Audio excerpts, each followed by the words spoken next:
नमस्कार। मैं सुमन शेखावत। आज हम कक्षा 8 के विज्ञान विषय के पाठ 2 सूक्ष्म जीव मित्र एवं शत्रु के भाग 3 में हानिकारक सूक्ष्म जीवों के विषय में चर्चा करेंगे। इनके बारे में जानकारी प्राप्त करने का प्रयास करेंगे कि किस प्रकार से सूक्ष्म जीव मानव, जंतु और पादपों के लिए विभिन्न प्रकार के रोगों के कारण बन सकते हैं। ये सूक्ष्म जीव बहुत ही भयानक रोग उत्पन्न कर सकते हैं। सर्वप्रथम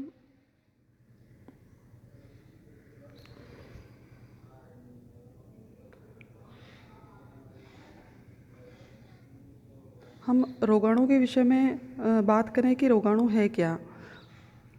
रोगाणु रोग उत्पन्न करने वाले सूक्ष्म जीव रोगाणु कहलाते हैं। जो भी सूक्ष्म जीव रोग उत्पन्न करते हैं वो उन विभिन्न प्रकार के रोगों के कारक होते हैं। अब इन रोगों में कुछ इस प्रकार के रोग होते हैं जो संपर्क द्वारा फैलते हैं, किसी माध्यम के द्वारा फैलते हैं, और कुछ इस प्रकार के रोग होते हैं जो संपर्क या माध्यम द्वारा नहीं फैलते हैं। इन्हें 2 वर्गों में बांटा गया, संचरणीय और असंचरणीय रोग। संचरणीय रोग जो होते हैं वो अधिक हानिकारक होते हैं क्योंकि उनके फैलने वो रोग बड़ी ही आसानी से फैल जाते हैं। सूक्ष्म जीवों द्वारा होने वाले वे रोग जो कि वायु, जल, भोजन या संपर्क के द्वारा फैलते हैं उन्हें हम संचरणीय रोग कहते हैं। संचरणीय रोग जैसे कि हैज़ा, सर्दी जुकाम, चिकन पॉक्स, क्षय रोग, इस प्रकार के और भी विभिन्न रोग हैं जो कि संपर्क के माध्यम से फैलते हैं। मनुष्य में रोग कारक सूक्ष्म जीव, यानी ऐसे कौन से सूक्ष्म जीव है जो मनुष्य के अंदर विभिन्न बीमारियों के कारक बनते हैं। आपने अधिकांशतः देखा होगा कि सर्दी जुकाम जो है वो एक प्रकार का सामान्य रोग है, परंतु ये भी एक प्रकार के सूक्ष्म जीव से फैलने वाला रोग है। यदि सर्दी जुकाम से पीड़ित कोई व्यक्ति छींकता है तो उसके छींकने से जो सूक्ष्म बूंदें निकलती है, असंख्य मात्रा में ये सूक्ष्म बूंदें होती है जिसके अंदर बहुत अधिक संख्या के अंदर रोगकारक वायरस होते हैं, और जैसे ही कोई छींकता है वैसे ये वायरस जो होते हैं वो हवा के अंदर आ जाते हैं, और ये वायरस किसी स्वस्थ व्यक्ति द्वारा जब सांस लिया जाता है तो वायु के माध्यम से उसके श्वसन में पहुंच जाते हैं। इस प्रकार से स्वस्थ व्यक्ति भी रोगी बन जाता है। कुछ कीट और जंतु ऐसे भी हैं जो कि इन रोगों को फैलाने का कार्य करते हैं। ये कीट, ये जंतु रोगवाहक कहलाते हैं क्योंकि रोगों का वहन करने वाले ये होते हैं, इसलिए ये रोगवाहक कहलाते हैं। जैसे कि उदाहरण के लिए हम कुछ जीवों को यहाँ देखेंगे जो कि रोग का कारण बनते हैं। सबसे पहले है घरेलू मक्खी जो कि मस्का डोमेस्टिका कहलाती है। ये मक्खी जो होती है वो हैज़ा, डायरिया, पेट दर्द करने वाले रोगाणु की वाहक होती है जो कि इन रोगों को उत्पन्न करता है। उन कीटाणुओं को, उन सूक्ष्म जीवों को पहुंचाने का कार्य करती है।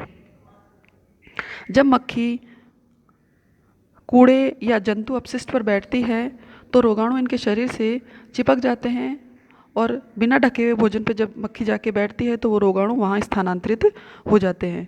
जो भी व्यक्ति ऐसे संदूषित भोजन को करेगा उसके बीमार पड़ने की संभावना हो जाती है। अतः हमेशा ये सलाह दी जाती है कि भोजन को सदा ढक के रखना चाहिए, और यदि बिना ढका हुआ भोजन है तो उसे खाने से बचना चाहिए। यहाँ हम कुछ और जीवों के बारे में देखेंगे। दूसरा है मादा एनोफिलीज मच्छर। आपने नाम सुना होगा। यह मच्छर प्लाज्मोडियम नाम के एक परजीवी का वाहक है जो कि मलेरिया रोग फैलाता है। यानी मलेरिया जो है वो प्लाज्मोडियम परजीवी की वजह से होता है और इसको फैलाने का कार्य मादा एनोफ्लीज मच्छर करता है।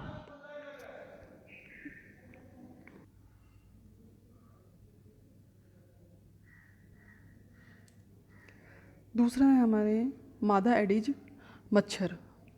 यह मच्छर डेंगू वायरस का वाहक है और डेंगू के रोग को उत्पन्न करने का कार्य करता है, उसे फैलाने का कार्य करता है। तीसरा है जीव जंतु किस प्रकार से वाहक बनेंगे, इससे पूर्व हम देख लें कि सब मच्छर जो होते हैं ये जल में उत्पन्न होते हैं। हमें पानी इसे रोकने के लिए हमें पानी की टंकियों को कभी भी पानी की टंकियों को जो है वो हमेशा साफ़ रखना चाहिए और जल को कभी भी ठहरा हुआ नहीं रहना देना चाहिए। कूलर, टायर, फूलदान वगैरह जो होते हैं उनमें जल एकत्र नहीं होना चाहिए। अतः और अपने आसपास के जो स्थान होते हैं उन्हें एकदम साफ़ और सूखा रखना चाहिए इसके लिए। तो ये सारे उपाय जो हैं हम करके और रोग या मलेरिया रोग या दूसरे जो बीमारियां होती है मच्छर के द्वारा फैलने वाली उन्हें हम रोक सकते हैं। अगला है कि जीव जंतु किस प्रकार से वाहक बनेंगे। जीव जंतु बेसिलस एंथ्रेसिस जीवाणु से संक्रमित जानवरों द्वारा मनुष्य में एंथ्रेक्स रोग फैलता है। एंथ्रेसिस रोग जो है वो जंतुओं के अंदर होता है, जीव जंतुओं के अंदर, और यदि कोई मनुष्य उनके संपर्क में आता है, उन जीवों के संपर्क में आता है, तो ये बीमारी जो होती है वो मनुष्य को भी हो जाती है। तो इस प्रकार से जीव जंतु जो है एक प्रकार के वाहक का कार्य करते हैं। अपने आसपास के स्थानों को स्वच्छ और शुष्क रखकर हम जो है विभिन्न प्रकार की बीमारियों को रोक सकते हैं। यहाँ पर एक सारणी दी गई है। इस सारणी के अंदर मानव में होने वाले रोगों के कारक, संचरण का तरीका और बचाव के उपाय बताए गए हैं। मानव रोग में सबसे पहला है क्षय रोग। क्षय रोग जो है एक प्रकार के बैक्टीरिया से फैलने वाला है और इसका संचरण का तरीका वायु है और इसके बचाव के उपाय बताए गए हैं यहाँ पे कि रोगी व्यक्ति को पूरी तरीके से अन्य व्यक्तियों से, यानी जो व्यक्ति इस क्षय रोग से ग्रसित है उन्हें स्वस्थ व्यक्तियों से दूर रखना चाहिए और रोगी की व्यक्तिगत वस्तुओं को अलग रखना चाहिए और उचित समय पर टीकाकरण करवाना चाहिए।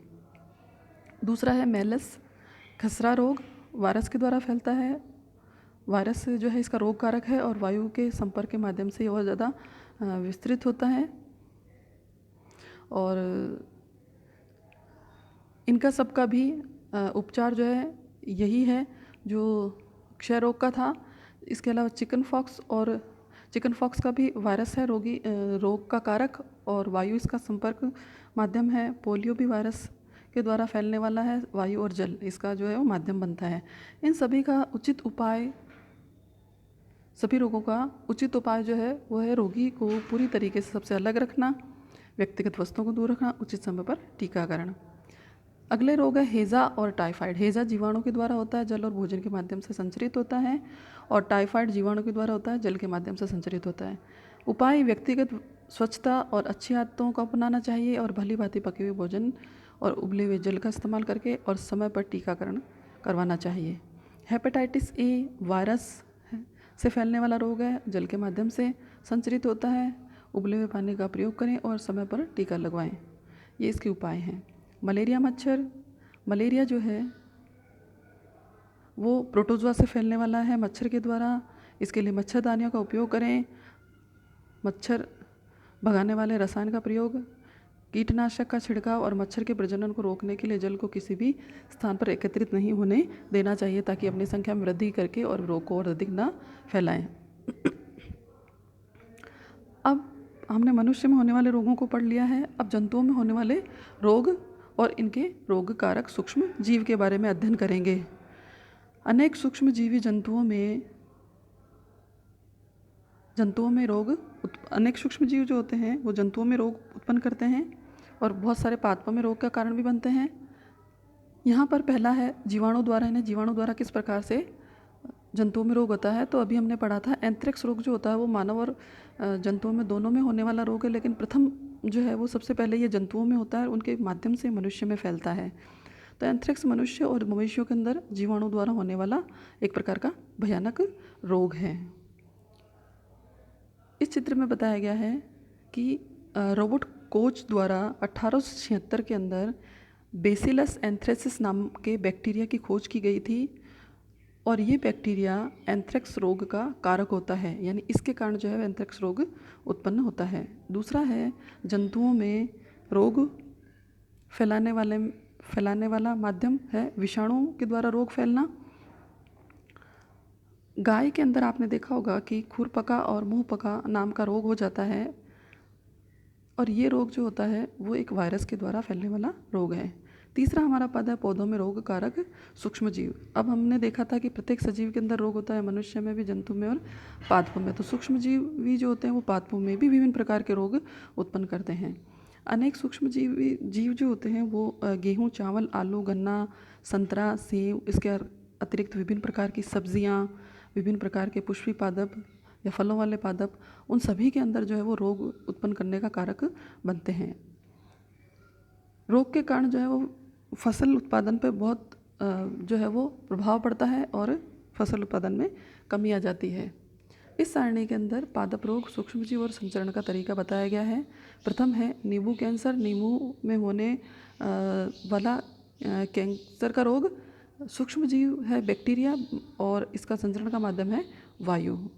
दूसरा है गेहूं की रस्ट, रोग का नाम है, कारक है कवक और वायु और बीज के माध्यम से ये फैलता है। हवा के माध्यम से या बीजों के माध्यम से, हवा के माध्यम से बीज उड़कर चले जाते हैं दूसरे स्थानों पर और अन्य पादपों के संपर्क में आने पर ये रोग उनको भी हो जाता है। भिंडी की पित्त, ये वायरस के द्वारा होने वाला रोग है और कीट के माध्यम से ये संचरित होता है। तो इस प्रकार से सूक्ष्म जीव जो होते हैं वो सभी सजीवों को जो है प्रभावित करते हैं। आगे हमारा टॉपिक है खाद्य विषाक्तता यानी फूड पॉइजनिंग। फूड पॉइजनिंग आपने नाम सुना होगा कि कितनी बार आप कहीं बाहर गए हैं किसी उत्सव वगैरह में या कहीं और भी भोजन करने, या कभी कभी हमारे घर में भी ऐसा हो जाता है कि आपने कुछ भोजन किया और कुछ समय बाद आपका स्वास्थ्य खराब हो जाता है। कई बार जो है वमन और दस्त होने लग जाते हैं। तो ये सब जो है वो भोजन में किसी प्रकार के विषाक्त होने के कारण इस प्रकार से होता और वो भोजन पच नहीं पाता है। तो ऐसा क्यों होता है? ऐसा जो है किसी न किसी सूक्ष्म जीव के हमारे शरीर में भोजन के साथ प्रवेश करने की वजह से इस प्रकार का कार्य जो है वो होने लग जाता है। सूक्ष्म जीवों में संदूषित भोजन से खाद्य विषाक्तन यानी फूड पॉइजनिंग की समस्या आ जाती है। सूक्ष्म जीवों से संदूषित भोजन करने से, जिस भोजन को सूक्ष्म जीवों ने दूषित कर दिया है, ऐसे भोजन को अगर हमारे द्वारा ग्रहण किया जाता है तो फूड पॉइजनिंग की समस्या उत्पन्न हो जाती है। हमारे भोजन में उत्पन्न होने वाले ये सूक्ष्म जीव कभी कभी बहुत ज़्यादा विषैले पदार्थ उत्पन्न करते हैं और यह भोजन को विषाक्त बना देते हैं, जहरीला बना देते हैं और अगर इसका सेवन कर लिया जाता है तो भयंकर रोग उत्पन्न हो सकता है। लगातार उल्टी होती रहती है और जिसकी वजह से शरीर में जल की कमी आ जाती है। समय पर यदि उपचार नहीं करवाया जाए तो इसके कारण व्यक्ति की मृत्यु भी हो सकती है। अतः यह आवश्यक है कि हम भोजन को संदूषित होने से रोकें। तो इसके बचाव के लिए तरीका ये है कि पूरा पका हुआ भोजन करें, ढका हुआ भोजन करें, भोजन को सदा ढक के रखें। इस प्रकार से हम जो है इससे बच सकते हैं।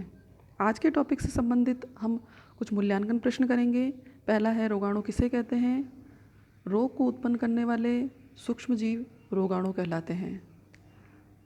दूसरा हमारा प्रश्न है मादा एनोफिलीज मच्छर किस परजीवी का वाहक होता है? तो मादा एनोफिलीज मच्छर जो है वो मलेरिया फैलाने वाले प्लाज्मोडियम परजीवी का वाहक होता है जो कि मलेरिया का कारक है। तीसरा प्रश्न है संचरणीय रोग किसे कहते हैं? ऐसे रोग जो वायु, जल, भोजन, संपर्क द्वारा फैलते हैं संचरणीय रोग कहलाते हैं। डेंगू के वायरस का वाहक मादा एनोफ्लीज मच्छर, मादा एडीज मच्छर होता है जो कि डेंगू के वायरस का वाहक बनता है या डेंगू रोग का कारक है। एंथ्रेक्स रोग का कारक, एंथ्रेक्स किसके कारण होता है? एंथ्रेक्स बेसिलस एंथ्रेसिस नाम के जीव के द्वारा होता है। इस जीवाणु के द्वारा होने वाला ये रोग है जो कि मनुष्य और जंतु दोनों में ही सामान्य तौर पर जो है वो हो सकता है। नमस्कार।